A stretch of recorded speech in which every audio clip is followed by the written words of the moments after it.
विस्मरण हा हल्ली ज्येष्ठांमध्ये खूप वाढत जाणारा आजार आहे। प्रामुख्याने खूप वेळा हा बघायला मिळतो। मग विस्मरण म्हणजे डिमेन्शिया म्हणजे नेमकं काय, हा कसा होतो, कुठल्या कारणांमुळे हा आजार सध्या वाढत आहे, याची लक्षणं काय आहेत, याच्यामध्ये चिकित्सा उपलब्ध आहे का, आयुर्वेद विस्मरणाचा कसा विचार करतो, चला बघूया। नमस्कार, मी वैद्य अकल्पिता धानोरकर आपले आयु स्वास्थ्य या विश्वजा आयुर्वेद प्रणीत चॅनलमध्ये स्वागत करते। तर विस्मरण म्हणजे डिमेन्शिया, तर ह्याचा आज आपण विचार करणार आहोत। परवा काय झालं, माझे एक पेशंट आल्या होत्या, तर त्यांच्या वडिलांना हल्ली विस्मरणाचा त्रास होतोय, त्यामुळे त्यांना त्याची खूप काळजी वाटत होती। कुठे बाहेर गेले तर काय करायचं, त्यांना आठवलं नाही तर काय करायचं। तर सगळ्यात पहिले आपण बघूयात की विस्मरण म्हणजे काय। तर जसं जसं वय वाढतं तसं वाढत्या वयानुसार जे सामान्य वृद्धत्व येतं, तर त्यामध्ये मेंदूतल्या संप्रेरकांमध्ये काही बदल घडत असतात। तसंच काही वेळेला मेंदूच्या पेशी ज्या आहेत त्यांचा ह्रास झालेला असतो, त्यामुळे स्मरण जे आहे तर त्याच्या कार्यावर परिणाम होतो आणि विस्मरणाचा किंवा डिमेन्शियाचा त्रास जो आहे तर तो सुरू होतो। आता सुरुवातीला जे आहे तर ते काही वेळेला लोकांची नावं आठवत नाहीत, काही प्रसंग आठवत नाहीत, पण हळूहळू करत हे जी लक्षणं जी आहेत तर ती वाढत जातात आणि विस्मरणाचा जो आहे तो त्रास सुरू होतो। तर आयुर्वेद याकडे कसं बघतं, आयुर्वेदामध्ये विस्मरण किंवा डिमेन्शिया असा वेगळा आजार जो आहे तो सांगितलेला नाहीये, परंतु स्मृतीशी संबंधित लक्षणं किंवा स्मृतिभ्रंश झाला तर काय होतं याचा उल्लेख आयुर्वेदामध्ये आहे। तसेच उन्मादासारख्या अध्यायामध्ये पण स्मृतीशी संबंधित बऱ्याच तक्रारी ज्या आहेत तर त्या दिलेल्या आहेत। त्यामुळे याची एकत्र अशी जरी अध्याय नसला तरी विखुरलेल्या स्वरूपामध्ये याची खूप चांगली चिकित्सा आयुर्वेदामध्ये सांगितलेली आहे। आता आपण याची कारणं काय काय आहेत तर ती बघूया। तर सगळ्यात पहिले म्हणजे वृद्धत्व किंवा जसं जसं वय वाढतं तसं तसं हा आजार जो आहे किंवा याची लक्षणं जी आहेत तर ती निर्माण व्हायला लागतात। दुसरं म्हणजे पौष्टिक तत्वांचा अभाव किंवा जेवणामध्ये पुरेसे पौष्टिक तत्व जे आहेत तर ते नसतात। आयुर्वेदानुसार विचार केला तर वातदोष जो आहे, जसं जसं वय वाढतं तसा वातदोष जो आहे तो वाढतो आणि वातदोष जो आहे तो मनाला पण नियंत्रित करणारा असतो, प्रेरणा देणारा असतो। तर अशी जी प्रेरणा जी आहे तर ती वात विकृत झाल्यामुळे किंवा जास्त वाढल्यामुळे त्या कार्यामध्ये अडथळा निर्माण येतो आणि स्मृतिभ्रंश जो आहे तो सुरू होतो। तसंच राजसिक आणि तामसिक आहार नेहमी खाण्यामध्ये असणं। राजसिक आहार म्हणजे खूप चमचमीत, तिखट, मसालेदार, तळलेले वगैरे जे चटपटीत पदार्थ असतात ते सतत खाणं। तामसिक आहार म्हणजे शिळं, पचायला जड, आळस निर्माण होईल असं अन्न जे आहे तर ते खाणं, ज्याला चिकटपणा आहे, जास्त ताण निर्माण झालेली आहे असे पदार्थ खाणं। तर या पद्धतीचा आहार जर वारंवार खाण्यात येत असेल तर काही वेळेला आघातामुळे किंवा स्ट्रोक वगैरे झालेला आहे, मेंदूवर आघात झालेला आहे, तर त्यामुळे पण विस्मरण जे आहे तर ते होऊ शकतं। सगळ्यात महत्त्वाचं कारण म्हणजे स्ट्रेस किंवा टेन्शन, ताणतणाव, चिंता हे अतिप्रमाणात आहे आणि त्याचा परिणाम म्हणून पण ताण येऊन जे आहे तर ते विस्मरण होऊ शकतं। तशी वेगवेगळी कारणं आहेत की ज्यामध्ये विस्मरण होतं।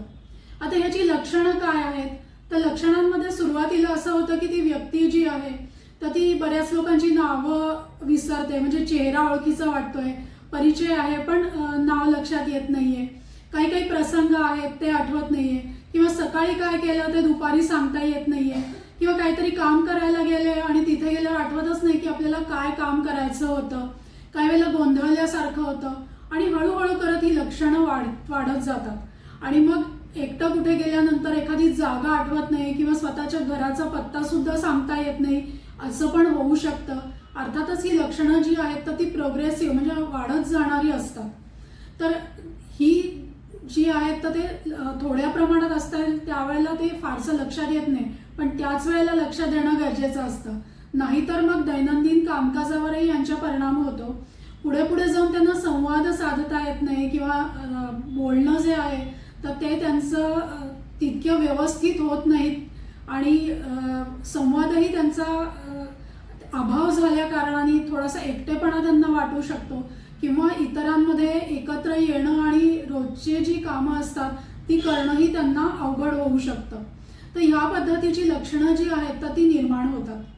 तर आता सगळ्यात पहिले काय यांची काळजी घ्यायला पाहिजे, तर ज्या व्यक्तींना विस्मरणाचा आजार सुरू झाला आहे किंवा लक्षात आलं की छोट्या छोट्या गोष्टी विसरत आहेत, तर त्याच वेळेला त्यांच्याकडे लक्ष द्यायला पाहिजे. थोडं जर लक्षणं वाढलेली असतील तर त्यांना एकटं कुठे पाठवू नये किंवा कधी प्रसंग आला तुमच्याबरोबर जरी कुठे घेऊन जाणार असाल तरी त्यांच्या खिशामध्ये किंवा त्यांच्याजवळ त्यांचं नाव, पत्ता आणि जवळच्या व्यक्तीचा फोन नंबर लिहिलेला कागद जो आहे तर तो असू द्यावा. म्हणजे समजा त्यांची कुठे चुकामुक झाली किंवा त्यांना गोंधळल्यासारखं झालं तर त्या चिठ्ठीच्या आधारे इतर लोक जे आहेत तर ते त्यांच्या घरातल्यांशी संपर्क साधू शकतात. काही काही ब्रेन एक्झरसाइजेस आहेत किंवा ॲक्टिव्हिटीज आहेत की ज्याच्यामध्ये त्यांना एंगेज करून ठेवणं हे पण महत्त्वाचं आहे. म्हणजे शब्दकोडी सोडवणं, काही ब्रेन गेम्स आहेत ते करणं, कोऑर्डिनेशनचे जे कार्य आहे तर त्याच्याशी संबंधित जे ॲक्टिव्हिटीज आहेत त्या त्यांना करायला देणं, सायकलिंग करायला देणं, रोजच्या सगळ्या हालचाली एक थोड्या प्रमाणात तरी व्यायाम त्यांना करायला सांगणं हे खूप गरजेचं आहे. ह्याकडेही लक्ष दिलं गेलं पाहिजे. दुसरं म्हणजे त्यांना काही आवड असेल, काही छंद असतील तर ते जोपासण्यामध्ये त्यांचा वेळ चांगला जाऊ शकतो. छोट्या छोट्या पण नवीन गोष्टी त्यांना शिकायला प्रवृत्त केलं पाहिजे. नवीन गोष्टी शिकण्यामुळे सुद्धा त्यांच्या मेंदूच्या कार्यामध्ये खूप चांगला फरक जो आहे तर तो दिसून येतो. थोडी लक्षणं निर्माण झालेली असतानाच व्यवस्थित चिकित्सा करून घेतली तर हा सुद्धा विस्मरणाचा आजार आटोक्यात राहू शकतो. त्यांच्या आहारविहाराकडे लक्ष देणं पण खूप गरजेचं आहे. पौष्टिक आहार जो आहे, चौरस आहार जो आहे तो ताजाच त्यांना दिला गेला पाहिजे. फळांचा समावेश त्यांच्या आहारामध्ये केला पाहिजे. प्रोटीन सोर्स म्हणजे 1 वाटी डाळ, 1 वाटी भाजी, 1 वाटी सॅलड आणि काय पोळी, भाकरी, भात असं असेल तर हे सगळं त्यांना दिलं गेलं पाहिजे. गाईचे दूध आणि तूप जे आहे त्यांचं सेवन पण नियमित केलं गेलं पाहिजे. मगज बी, बदाम, अक्रोड यांचाही त्यांच्या आहारामध्ये जरूर समावेश केला गेला पाहिजे. तर ह्या पद्धतीने आहार त्यांचा शक्यतो सात्विक ठेवण्याचा प्रयत्न करायचा आहे. म्हणजे सात्विक अन्न खाल्ल्यानंतर जे आहे तर त्यांच्या मनाचं कार्य जे आहे तर ते सुधारतं. त्यांची जर एखाद्या देवतेवर श्रद्धा असेल तर त्यांची उपासना करणं, ध्यानधारणे करता त्यांना प्रवृत्त करणं, ओंकार त्यांच्याकडनं म्हणवून घेणं, तर ह्याच्यामुळे एकाग्रता वाढते, मेंदूची कार्य जी आहेत तर त्याच्यामध्ये सुद्धा खूप चांगला फरक पडतो.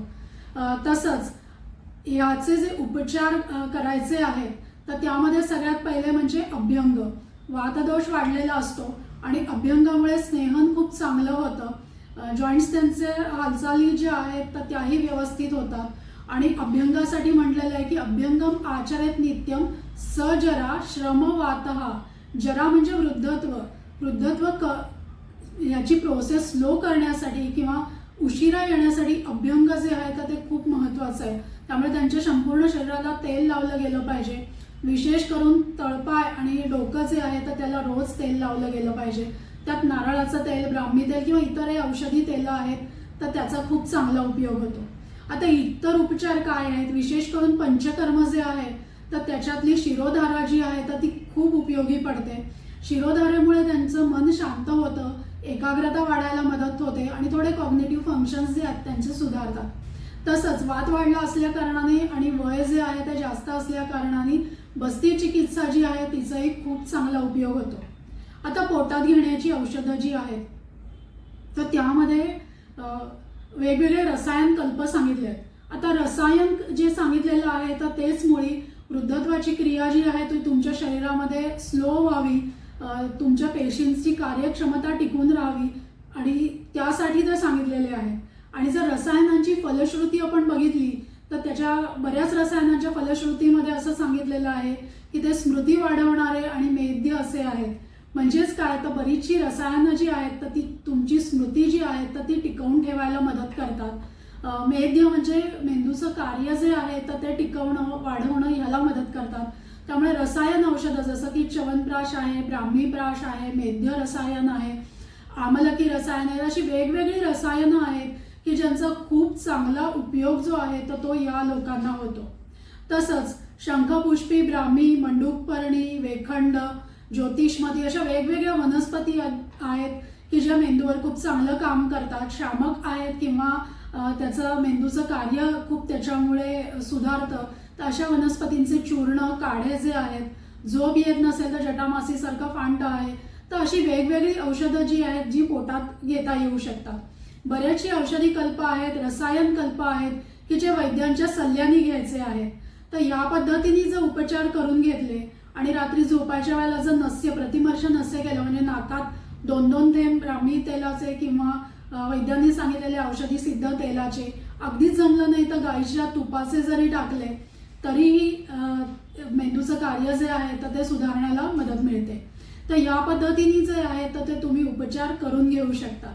सगळ्यात महत्त्वाचं म्हणजे हा प्रोग्रेसिव्ह म्हणजे वयानुसार वाढत जाणारा आजार असल्या कारणाने याकडे जेव्हा लक्षात येईल तुमच्या की इथे विस्मरण दिसतं आहे तर त्याच वेळेला जर चिकित्सा करून घेतली तर खूप चांगला फायदा होतो.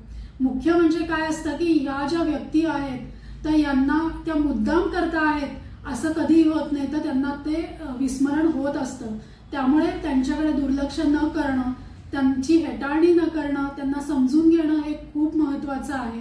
थोड्याशा त्यांच्याशी गप्पा मारणं, त्यांना वेळ देणं आणि त्यांना संवादात सामील करून घेणं ह्याच्याने सुद्धा खूप चांगला फरक पडू शकतो. तुमच्यापैकी ओळखीच्यांपैकी कोणाला जर हा त्रास होत असेल तर त्यांच्याबरोबर हा व्हिडिओ नक्की शेअर करा आणि तुम्हाला जर माझे व्हिडिओ आवडत असतील तर लाईक आणि सबस्क्राईब जरूर करा. नमस्कार.